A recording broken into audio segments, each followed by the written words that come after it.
दोस्तों, इनकलाबी सलाम। आज हम इस वीडियो में फांसीवाद का पूंजीपति वर्ग और पार्टियों के साथ क्या संबंध है, इसे समझने का प्रयास करेंगे। इस संबंध को इटली में मुसोलिनी और जर्मनी में हिटलर के उदय से अच्छी तरह समझा जा सकता है।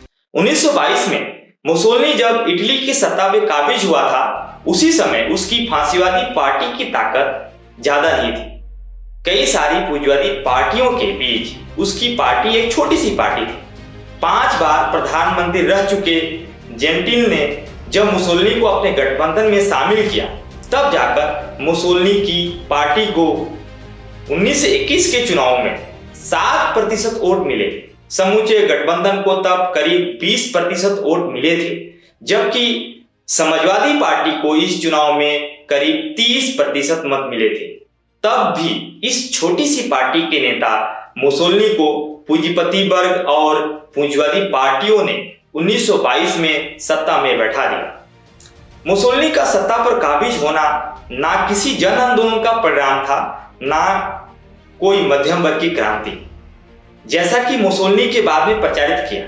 यह तो पूंजीपति वर्ग और पूंजीवादी पार्टियों का कारनामा था, जिसके जरिए वे ताकतवर और संगठित मजदूर वर्ग को कुचलना चाहते थे। इसलिए इटली का पूंजीपति वर्ग 1917 से ही मुसोलिनी और उसकी पार्टी को पाल पोस रहा था और 1921 में तो सत्ता पर काबिज ही करवा दिया। इसी तरह सत्ता पर काबिज होते समय हिटलर की ताकत बहुत ज्यादा नहीं थी। उसने 1932 के चुनाव में 37% वोट मिले थे। यह सामाजिक जनवादी पार्टी और कम्युनिस्ट पार्टी के संयुक्त वोट से कम थे। तब भी पूंजीवादी पार्टियों के द्वारा हिटलर को ही सत्ता पर बैठाया गया। ये पार्टियां सुधारवादी मजदूर पार्टी यानी सामाजिक जनवादी पार्टी के साथ मिलकर सरकार बनाने को तैयार नहीं थी। इसके बदले उन्होंने हिटलर को सत्तारूढ़ करवाकर ही बेहतर समझा। मुसोलिनी की तरह हिटलर को ही पूंजीपति वर्ग ने 1919 से पाला पोसा था और 1932 में तो हिटलर के हाथों में सत्ता ही सौंप दी।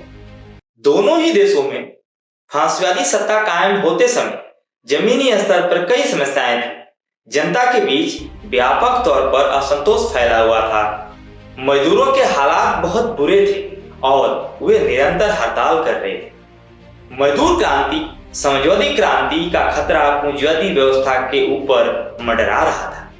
जमीनी स्तर पर इन समस्याओं को हल करने के लिए पूंजीवादी व्यवस्था पूंजीपति वर्ग ने जनवाद का नकाब फेंक दिया। अपनी सत्ता को कायम रखने के लिए उसने नंगी आतंकी तानाशाही का सहारा लिया और फांसीवादी सत्ताएं कायम की गई। फांसीवाद और पूंजीपति वर्ग के बीच इस संबंध पर हमेशा पर्दा डालने की कोशिश होती है, लेकिन इस संबंध को समझा जाना बेहद आवश्यक है। अन्यथा फांसीवाद के खिलाफ निर्णायक लड़ाई नहीं लड़ी जा सकती। भारत में बढ़ते हिंदू फांसीवाद के खतरे के मद्देनजर हमें यहाँ भी हिंदू फांसीवाद और पूंजीपति वर्ग के बीच के संबंधों को समझना होगा। इन संबंधों में डाले गए हर पर्दे को उठाना होगा, तब हम सही समझ से फांसीवाद के खिलाफ निर्णायक लड़ाई लड़ सकते हैं। फांसीवाद मुर्दाबाद, इनकलाब जिंदाबाद।